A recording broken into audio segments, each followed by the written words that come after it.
queridos amigos da Associação Espírita Fé e Caridade. Estamos todos juntos agora nessa união de corações em torno do Evangelho de Jesus, para a gente poder começar a semana com mais alegria, com mais disposição e consciência, né? Do nosso papel, do que estamos fazendo aqui. O tema hoje é muito legal, muito oportuno. Vamos esperar a Dona Marlete, a nossa convidada já está conosco. Vamos ver aqui, aceitar o convite. Pouquinho, gente, marinheira de segunda viagem.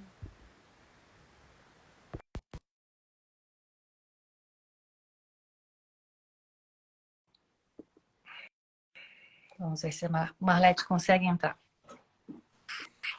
Boa noite, Marlete, bem-vinda. Boa noite, obrigada. Bom estar aqui de novo. Obrigada. Pessoal, tá falando que tem um ruído forte, melhorou, Edith, agora? Um pouquinho, vamos ver. Verdade, Fabiana, ali Melhorou? antes bem forte, parece chuva. Nossa, tô num silêncio no quarto aqui, gente. Mas agora, para mim... Melhorou, Não. pessoal? Deu, Edith? Eu abaixei o volume aqui. Hoje as meninas senhoras. A outra vez nós fizemos juntas, né? Eu sou a Emília Morena e a Marlete é a Júlia Loira. Para quem não conhece a Marlete ainda, a Marlete é do Centro Espírita Eurípides Barçanufo, de Brusque, né? Trabalha lá há bastante tempo, atua no movimento espírita, coordena lá o Evangelho, Sul do Evangelho e Rede Vivo também, entre outras atividades. Mais uma vez, obrigada por estar aqui conosco. Nós vamos iniciar, então, o nosso encontro com uma oração, sempre lembrando que essa oração não é um ritual, ela tem um motivo. É para os nossos corações realmente compreenderem que acima das nossas vontades, intenções, existe a presença de Deus, nosso Pai, e que Ele comande nesse instante também, que os nossos corações fiquem mais entrelaçados, superando as barreiras físicas e compreendendo que o que prevalece no universo inteiro é o amor entre os corações, o amor a Deus, aos nossos semelhantes e a nós mesmos. Agradecemos a Jesus as bênçãos deste instante e iniciamos assim o nosso encontro da noite de hoje. Boa noite a todos os amigos que estão conosco, a Dona Olga, também a Ed Brusque sempre conosco, né? Obrigado e vamos fazer um abençoado evangelho. Marlete, eu vou ler um breve pedacinho, né, do Evangelho, capítulo 24, não ponhais a candeia debaixo do alqueire. Quem quiser acompanhar esse estudo está lá no YouTube da associação, todas as outras semanas, porque é uma sequência de pensamentos. Então, hoje é o item 12. Não são os que gozam saúde que precisam de médico. Vamos ver o que Allan Kardec fala, né, quais os comentários, o que ele vai nos ensinar nessa noite. Nós vamos ler, então, Mateus, capítulo 9, versículo de 10 a 12. Estando Jesus à mesa, em casa deste homem, Mateus, vieram aí ter muitos publicanos e gente de má vida, que se puseram à mesa com Jesus e seus discípulos. O que fez que os fariseus, notando-o, dissessem aos seus discípulos: como é que o vosso mestre come com publicanos e pessoas de má vida? Tendo-os ouvido, disse-lhe Jesus: não são os que gozam saúde que precisam de médico. Marlete, vou começar com uma pergunta para você. No nosso cotidiano, eu comigo mesmo, você contigo mesmo, com os familiares, na casa espírita, no local de trabalho. O que a gente mais ouve no cotidiano? As pessoas falando de saúde ou de doença? Eu acho que o pessoal vai concordar comigo. A gente ainda fala mais, pensa mais em doença do que em saúde, né? A gente só se preocupa, na verdade, com a saúde quando a doença surge na nossa vida, né? Então, diante do nosso contexto de vida aqui, do nosso nível de evolução, a gente ainda pensa mais na doença do que na saúde. Mas para a gente, eu gostaria de trazer aqui para a gente entender essa visão do espiritismo acerca da saúde e da doença. Qual o sentido dessas palavras de Jesus ali nesse trecho de Mateus? Eu não vim para os sãos, mas para os doentes. Qual a visão que o espiritismo nos traz acerca de saúde? E aí eu fui buscar aqui, eu não sei se vocês vão, não vai dar para ver, né? Meu óculos, vocês não estranhem, porque ele tem uma lente só. Eu fiz a cirurgia de um olho com implante de lentes e o outro ainda não. Então o negócio aqui tô meio caolha. Se vocês acharem estranho, não se preocupem.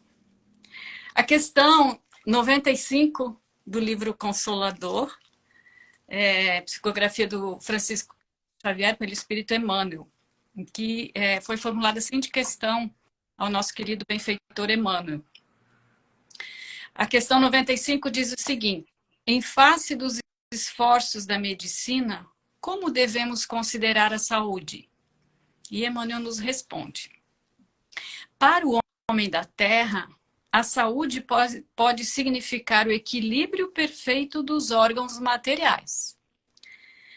Para o plano espiritual, todavia, a saúde é a perfeita harmonia da alma, para a obtenção da qual, muitas vezes, há necessidade da contribuição preciosa das moléstias e deficiências transitórias da Terra. Ou seja, na nossa visão do terra a terra, aqui da nossa vida diária, a gente entende saúde como não ter nenhuma doença física, né? Mas, a partir da visão que a doutrina espírita nos traz do ser imortal que nós somos, e a partir do momento em que a gente se vê dessa forma como realmente somos espíritos imortais, essa visão sobre a saúde muda. Então, nós precisamos pensar em nós como saudáveis ou doentes enquanto espíritos imortais que somos, né? E aí ele nos diz que para termos saúde, a saúde representa o perfeito equilíbrio, a perfeita harmonia da alma, já que as doenças físicas, os desequilíbrios físicos são uma consequência do desequilíbrio da alma, né? A gente diz que o corpo físico é o mata-borrão da alma, né? Então, para que nós tenhamos a perfeita saúde física, precisamos do equilíbrio da alma.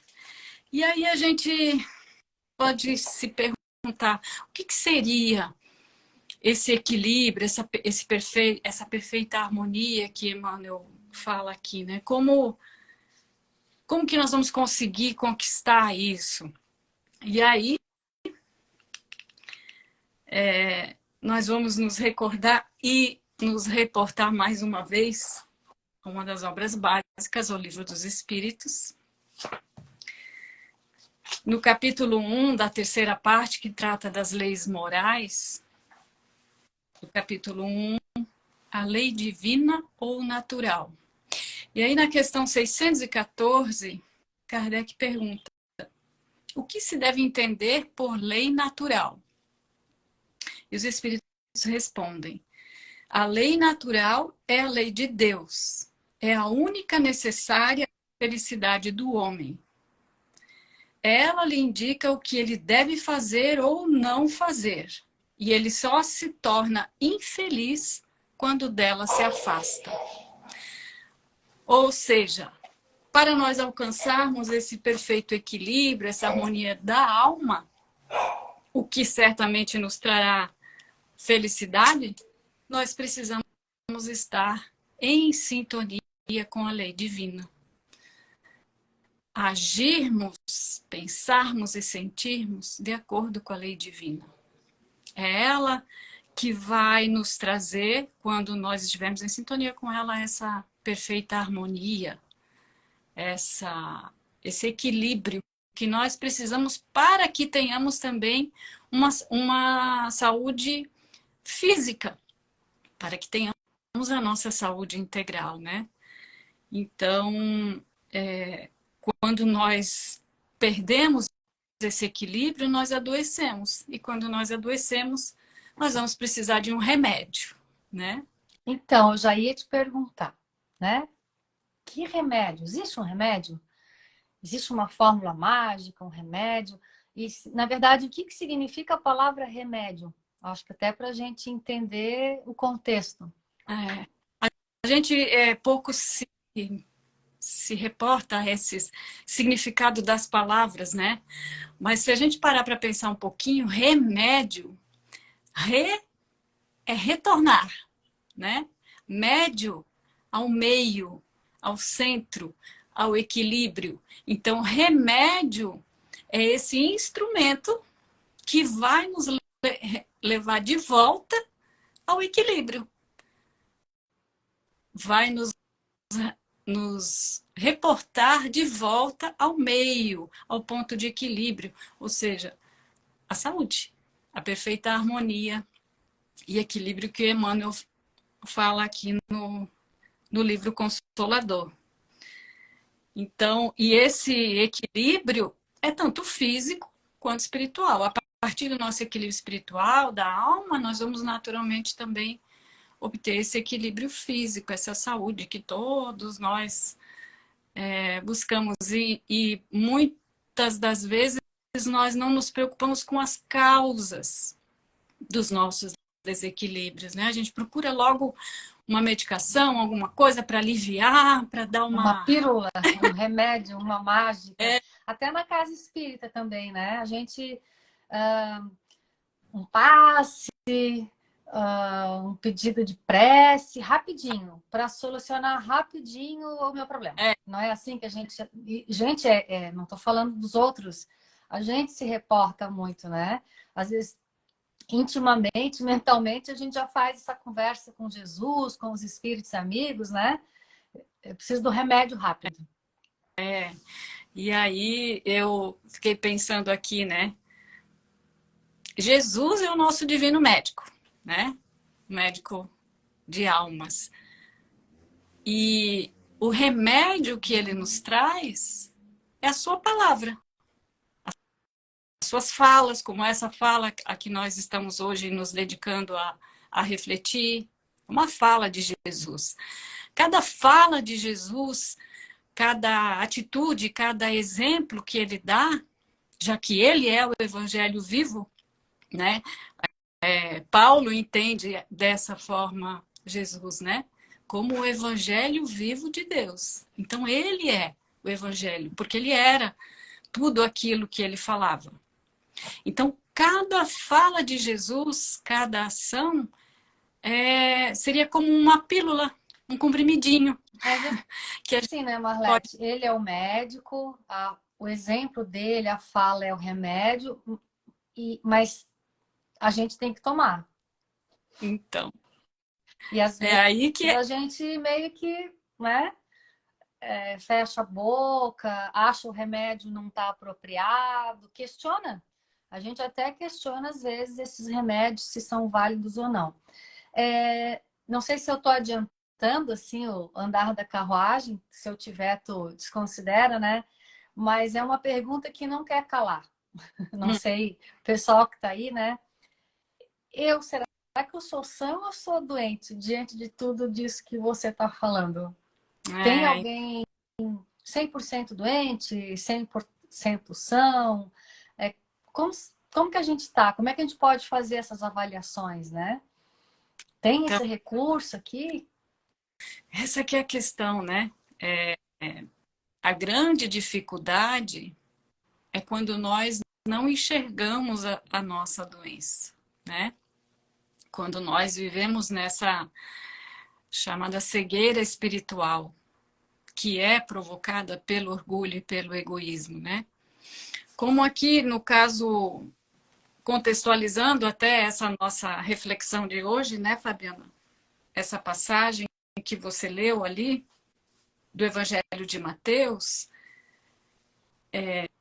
Jesus sentou-se à mesa com os publicanos e com as pessoas de suposta má vida, e os fariseus ficaram questionando, indignados, porque eles tinham uma preocupação com as conveniências, em seguir os preceitos, as regras, né, da lei, uma preocupação com o outro, um olhar constantemente voltado para o outro, esquecendo-se de olhar para eles mesmos, né? Uma preocupação e uma análise, um julgamento do comportamento do outro, tanto que eles estavam questionando ali aos discípulos, né? Por que Jesus permite ou faz esse tipo de coisa, se sentar à mesa, já que a lei diz que não pode? De certa forma, eles estavam julgando Jesus, achando o Jesus doente. Exato. Perante a lei judaica, Jesus estava doente, estava equivocado, né? Tanto que para eles, para os judeus, o entendimento deles é que deveria se viver afastado dos doentes, para não se contaminar. Não, se o outro é doente, então eu tenho que me afastar para não me sujar, né, entre aspas, para não me contaminar. E Jesus fazia exatamente o contrário. Tanto que ele dizia, eu vim para os doentes e não para os sãos. Marlete, então quando a gente se afasta das pessoas doentes, doentes não, uma outra questão, né? Não só físico, porque tem as doenças morais, né?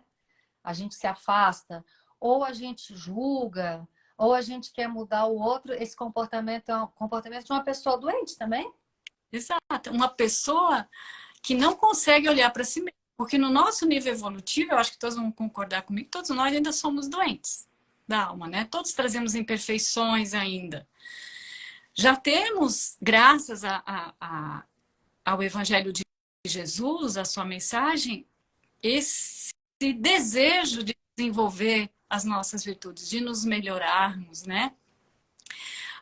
Mas nós sabemos que é justamente através do auxílio, do olhar para as deficiências do outro, para as doenças do outro, que nós vamos também enxergar e trabalhar as nossas, que nós vamos conseguir nos curar.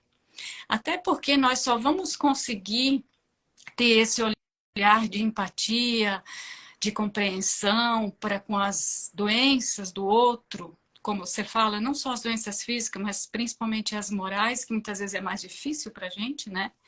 Ter esse olhar de benevolência, de compreensão, de misericórdia. Nós só vamos conseguir desenvolver esse olhar quando nós conseguirmos olhar para as nossas deficiências morais. Porque daí a gente sabe, poxa, eu também sou assim, né? Eu também ainda trago essa imperfeição. Então eu consigo ter um olhar mais empático para com as deficiências morais do outro. E nessa troca, né? Nessa convivência, nesse auxílio mútuo, talvez eu não tenha mais exatamente aquela deficiência moral que o outro tem.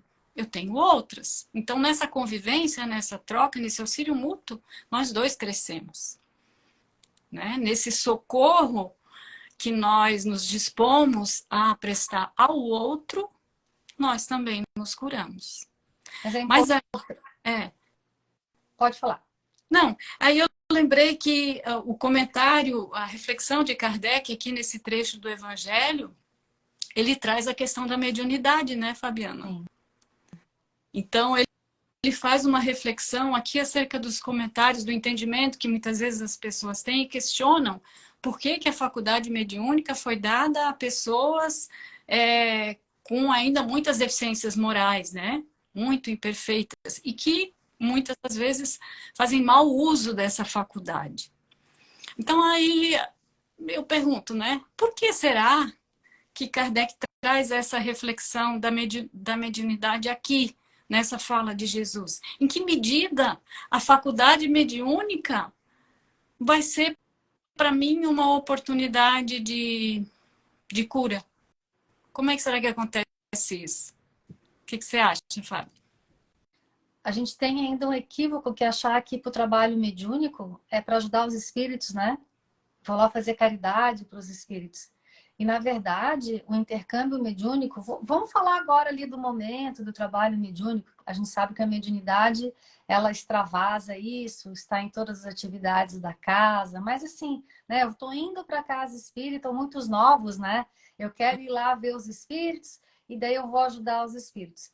Tudo aquilo, na verdade, é para o nosso crescimento, para o nosso autoconhecimento. As dores, os relatos que nós vivemos lá, o diálogo que às vezes nós trocamos com estes irmãos, as vibrações, porque às vezes é uma dimensão além do palpável, ouvidos e percepções, é para o nosso aprendizado. Curar feridas, às vezes, de nossa alma, né? Perceber que aquele caminho que levou esse indivíduo está nesse sofrimento após a morte do corpo físico, eu estou, às vezes, num processo semelhante aqui na Terra. E daí lembra de Jesus, né? Que nós caminhássemos enquanto o inverno não chegasse. O inverno, nesse contexto, é a morte do corpo físico. Então, abençoada a oportunidade da mediunidade, onde você vive desde já, com mais intensidade, o mundo espiritual, o verdadeiro mundo, e em específico essa atividade do intercâmbio mediúnico, de ter estes irmãos como um instrumento de nosso aprendizado, das curas das nossas dores, da nossa alma. Não sei se você queria fazer algum complemento, Marlene. Mesmo com as nossas deficiências, que o Kardec fala aqui, né?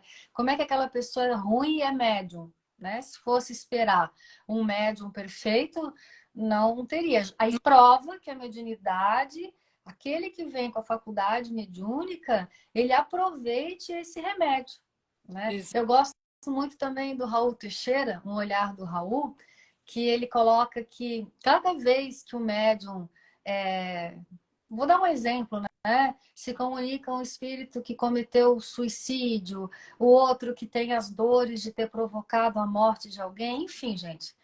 Ele sente tudo um pouco disso e ele cura esses miasmas, essas tendências, esses vícios que todos nós trazemos. E também o mal que nós fizemos aos outros, também, de certa forma, vai disciplinando nossa mente, mas, sobretudo, o coração. Porque, às vezes, a gente tem contatos com histórias na mesa mediúnica que nós não concordamos ou temos dificuldades, e essa vivência envolvida com a espiritualidade amiga, a gente vai revendo, vai percebendo isso, essa dor na alma, essa ferida, e vai tratando. Com os anos, né, Morlete? Com Não certeza. é um ano de trabalho mediúnico, né? Às vezes são várias existências nesse processo, nesse remédio. Tem outros, né? E a gente pode ampliar para a casa espírita, né? Né? Depende da nossa vontade em aproveitar essa oportunidade e tomar esse remedinho, aproveitar esse instrumento. Mas eu vi aí, Fabiana, um questionamento, eu não sei, não consegui ver de quem É o é. seu França, no caso da mediunidade, pode ser considerada como uma doença da alma? Então, de forma nenhuma, porque a mediunidade é um instrumento neutro, uma faculdade neutra. Agora, o uso que nós formos fazer dela é que pode nos deixar doentes, né? Assim como qualquer faculdade que temos. A visão é uma delas, né?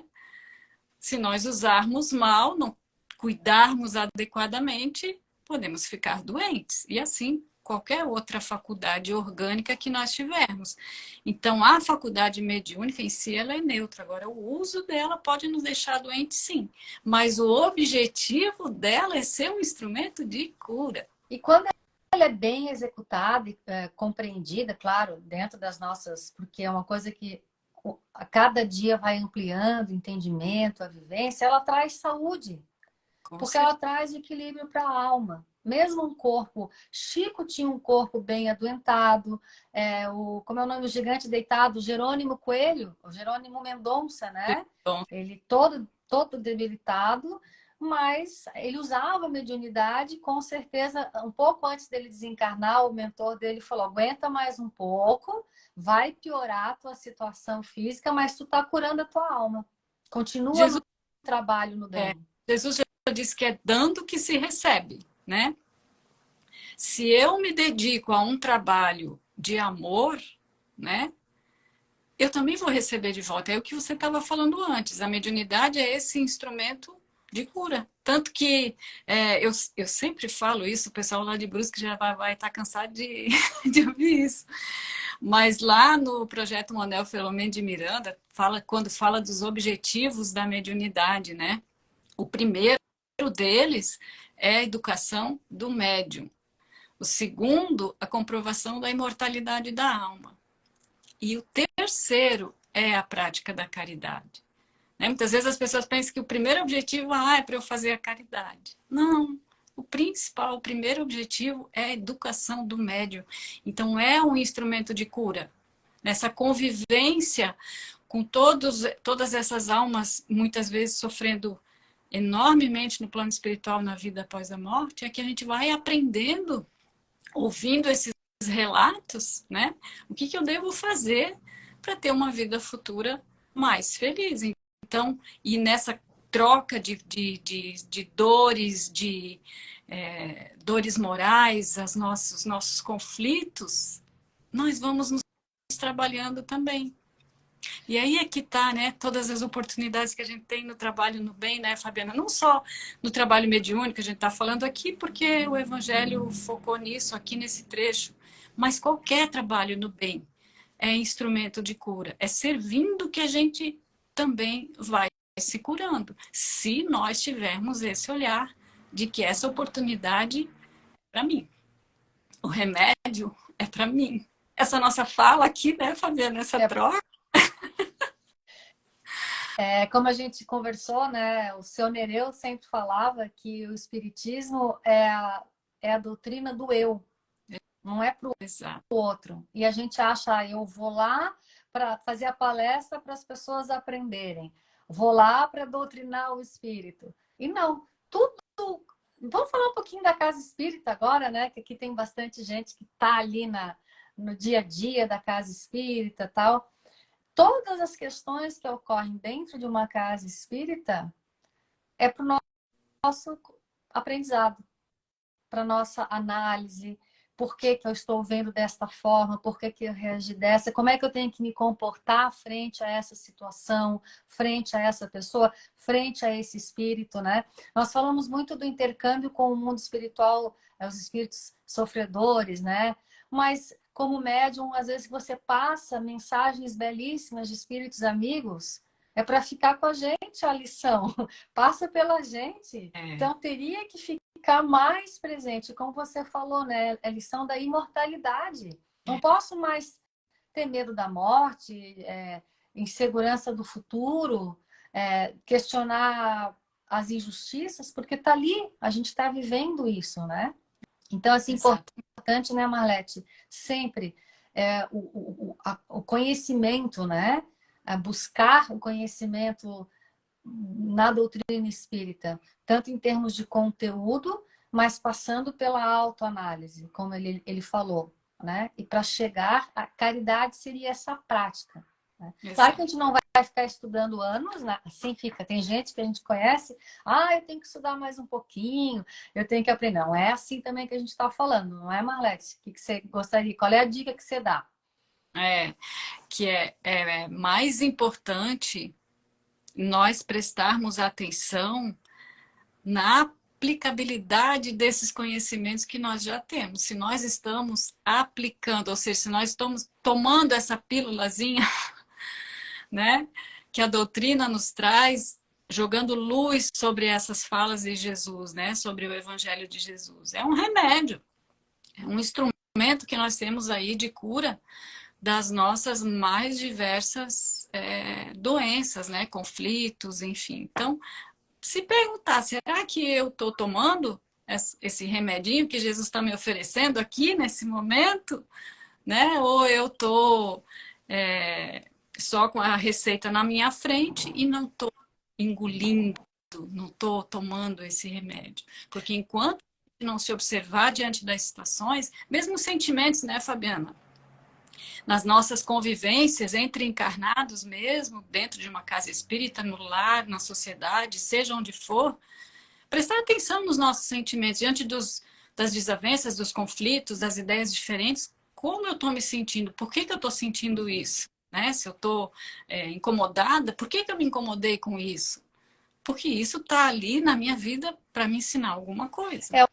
Alguém comentou, gente, é porque eu não quero mexer muito aqui, que eu tenho medo de apertar o dedo e sumir tudo, né? Não sou que nem a Júlia e a Emília, que são expert aqui na... Por isso que eu não estou lendo muito, né? Os comentários. Mas alguém falou que é muito difícil porque sente muita raiva. E é isso que a Marlete está falando. Por que eu estou sentindo raiva dessa pessoa ou dessa situação? Ah, de repente explodiu a raiva. Nada explode do nada. Às vezes é uma coisinha que está incomodando, aquela, como está no Evangelho, né? Paciência, pequenas alfinetadas que no final do dia, da semana, do mês, de uma vida vai explodir. Nada vem ao acaso. Então a gente tem que estar mais atento. Por que essa raivinha? Por que esse incômodo? Eu acho que esse é a nossa grande enfermidade, né, Marlete? Assim, para a gente fechar. A Ana falou coragem de olhar para si mesmo. Coragem para deixar o orgulho de lá. É coragem de se olhar, porque a maior enfermidade da humanidade é não se olhar e não se perceber alguém que está em construção, não é alguém que está afadado à imperfeição, à maldade, né? Mas é alguém que precisa ser modelado ainda, e ninguém vai fazer por nós. Nós é que temos que fazer esse trabalho. Emmanuel tem uma mensagem bem interessante que ele fala que o progresso tem o progresso que parte de dentro de nós, que é essa busca, e quando a gente empaca ou não percebe, e a lei do progresso ela age, vem o progresso de fora, que aí são as doenças, corpo, da mente, os processos obsessivos, que a gente vê como coisa ruim, mas não é. São instrumentos da vida, dentro de a lei de ação e reação, mas que são para a gente acordar, para despertar para isso, dessa coragem de se olhar. Sou filho de Deus, destinado à luz, não sou luz ainda, mas estou destinado à luz, e que eu possa, esses instrumentos, né, de Jesus, do trabalho no bem, da família, usar todos esses remédios, porque tudo é remédio. E tem o remédio também, lembrei agora, Marlete, nas duas a gente usa bastante os nutrientes, né, que são as vitaminas, que tem os amigos... Tem não remédio só que curador, a febre, né? Mas tem os suplementos vitamínicos que são nos fortalecer para dar aquele extra, né? Que tá tão difícil. Fabiana, eu lembrei que alguém não sabe como lidar. Aí tem uma mensagem aqui do Emmanuel, comentário de Emmanuel, a essa passagem de Mateus, em que ele diz, né, que os sãos não têm necessidade de médico, mas sim os doentes, está no livro da Esperança, em que ele fala que todos nós carregamos as mais diversas enfermidades da alma ainda, né? Débitos, inibições, contraídos muitas vezes ao longo das nossas várias existências, né? E proclamamos em palavras sentidas que Jesus é o nosso divino médico. Todos nós falamos isso, né? Então, ele fala aqui que todas as indicações do sublime formulário primam pela segurança e concisão.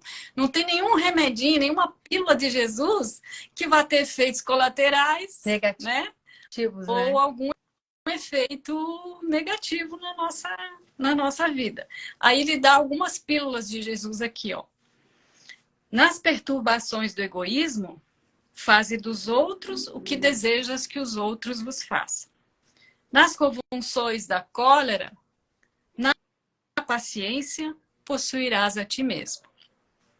Nos acessos de revolta, humilha-te e serás exaltado. Na paranoia da vaidade, não entrarás no reino do céu sem a simplicidade de uma criança. Na paralisia do espírito por falsa virtude, se aspiras a ser o maior, ser no mundo o servo de todos. Nos quistos mentais do ódio, ama os teus inimigos. Nos delírios da ignorância, aprende com a verdade e a verdade te libertará.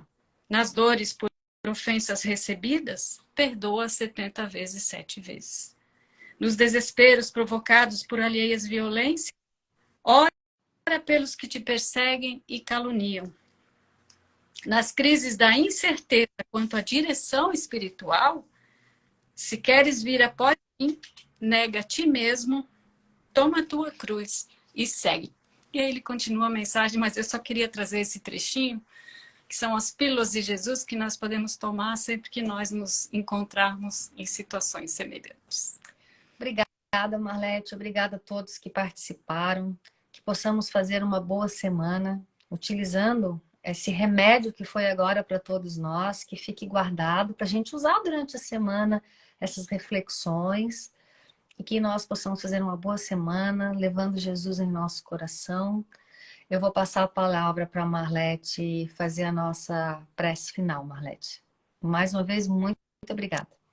Eu que agradeço. Então vamos, meus queridos irmãos, juntos conectar os nossos corações ao coração do nosso divino médico, Jesus. Imaginando no seu olhar doce, amoroso, misericordioso, derramando sobre nós todo o seu amor, toda a sua candura, para que nós possamos, nesse intercâmbio com o nosso divino médico, recebermos cada um de nós a receitinha para todos os nossos males.